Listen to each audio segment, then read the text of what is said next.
I think one of the most important things about this version that does separate it or differentiate it is a really it's really searching for the heart of Mowgli. I think in many other adaptations, it always seems like Mowgli is sort of almost left on the side while the animals do star turns, and that it's a sort of he's part of the story but not central. We wanted to make a Mowgli-centric story, and it's about his very complex psychological, emotional journey of self-discovery in a world, and you know, caught between two worlds which are changing, and that's really at the heart of it. And it is so tonally, it is closer to the book as a result. It feels that book had that, and sometimes some of the adaptations haven't really gone as far as they can to really extract that visceral sense of what it is to be caught between, you know, to not have a real sense of belonging, and that's what hopefully the audiences will relate to.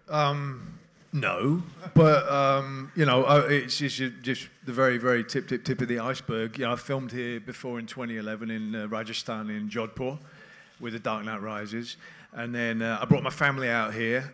We've been here for 4 days. We travelled through Delhi and Agra and Jaipur, and then just arrived here in Mumbai. And you know, tiny scratch of this incredible country, which has sort of a world within itself. But it's so appropriate for Mowgli to premiere here. Yeah, so much like all of you, I actually grew up reading Rudyard Kipling's short stories as well.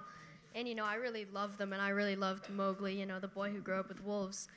He was almost like my hero in a way, but I put a lot of work into this through, like, the physical side of the character.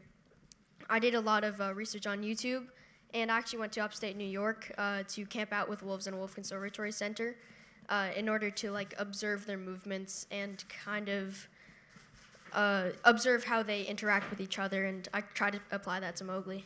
First of all, let me be very honest. I was very, you know, it was an honor for me that I was approached to do Baloo's character, and of course, when I saw the film and saw portions of it and read about it, I said it's definitely more textured and more layered, so it made it much more exciting. I think what's wonderful about the story that, you know, Rudyard Kipling had written is that it appeals to every age group through time.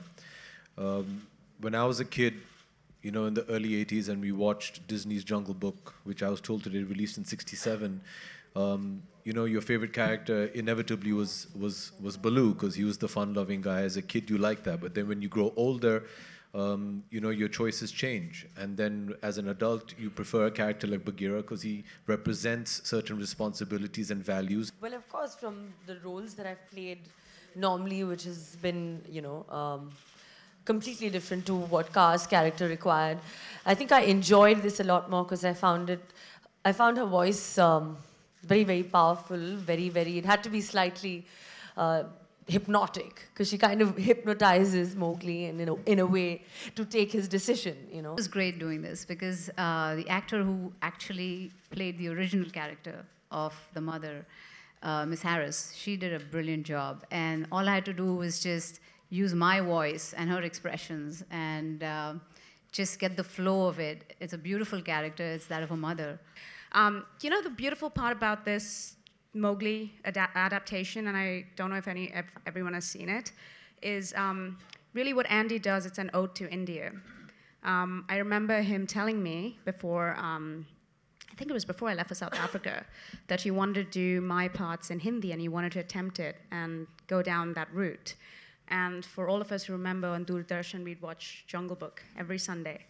And there's so much of the human life in the village that was captured in that version, and I have not seen that version anywhere else, in any other adaptation.